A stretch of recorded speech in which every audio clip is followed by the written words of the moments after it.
যে যাই বলুক, 12ই ফেব্রুয়ারিতেই জাতীয় নির্বাচন।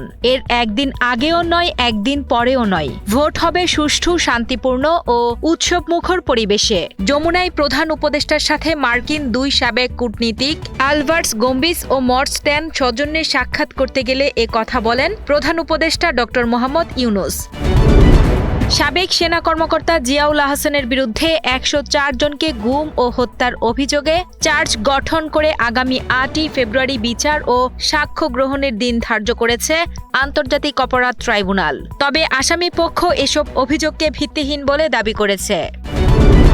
12ই ফেব্রুয়ারি নির্বাচন সুষ্ঠু করতে বিজিবি সহ মোট 8,97,117 জন সদস্য মোতায়েনের তথ্য জানিয়ে স্বরাষ্ট্র উপদেষ্টা সাতকানিয়ায় বিজিবিকে ভাবমূর্তি রক্ষার নির্দেশ দিয়েছেন এবং মিয়ানমার সীমান্ত নিয়ে কড়া হুঁশিয়ারি দিয়েছেন।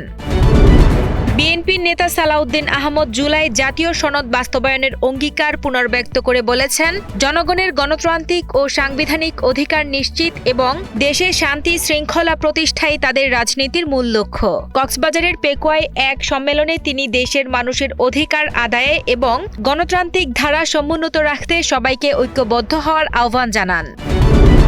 রাজধানী বাড্ডা থানার তালিকাভুক্ত সন্ত্রাসী ও রবিন গ্রুপের সক্রিয় সদস্য শফিকুল ইসলাম হেলালকে একটি বিদেশি রিভলভার ও গুলি সহ নারায়ণগঞ্জের রূপগঞ্জ থেকে গ্রেপ্তার করেছে র্যাব। অভিযানে তার কাছ থেকে চাঁদাবাজির 3,26,100 টাকা, মোবাইল ও একটি মোটরসাইকেল উদ্ধার করা হয়েছে।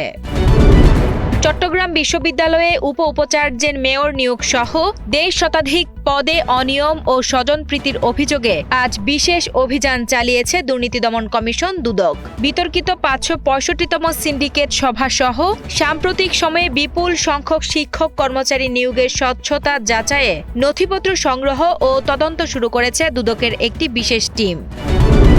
চাঁপাইনবাবগঞ্জের চারালডাঙ্গা সীমান্ত দিয়ে বিএসএফ কর্তৃক পুশ ইন করা 17 জন বাংলাদেশিকে আটক করে থানায় সোপর্দ করেছে বিজিবি। ভারতে 3 বছর কারাভোগ শেষ হওয়া এসব নারী, পুরুষ ও শিশুদের আজ সকালে বিএসএফ সদস্যরা জোরপূর্বক সীমান্ত দিয়ে অবৈধভাবে বাংলাদেশে পাঠিয়ে দেয়।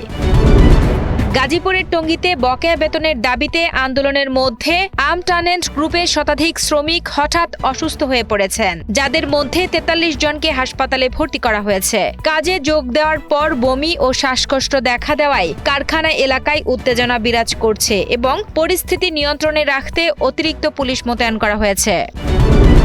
থাইল্যান্ডের নাখন রাচাসীমা প্রদেশে চলন্ত ট্রেনের উপর নির্মাণাধীন প্রকল্পের বিশাল ক্রেন ভেঙে পড়ে অন্তত 28 জন নিহত এবং 80 জন আহত হয়েছেন। উদ্ধার অভিযান ও তদন্ত অব্যাহত থাকায় এই মর্মান্তিক দুর্ঘটনায় নিহতের সংখ্যা আরও বাড়ার আশঙ্কা করছে দেশটির প্রশাসন। ঢাকায় ফিফা বিশ্বকাপ 7 কেজি ওজনের খাঁটি স্বর্ণের ট্রফির আগমনে উচ্ছ্বাস ছড়িয়েছে ফুটবল অঙ্গনে। বিশ্বকাপ ট্রফি ও ব্রাজিল তারকা গিলবার্তো সিলভার ঢাকা সফর জাতীয় দলের ফুটবলারদের জন্য বড় অনুপ্রেরণা হিসেবে কাজ করবে বলে জানিয়েছেন অধিনায়ক জামাল ভুঁইয়া।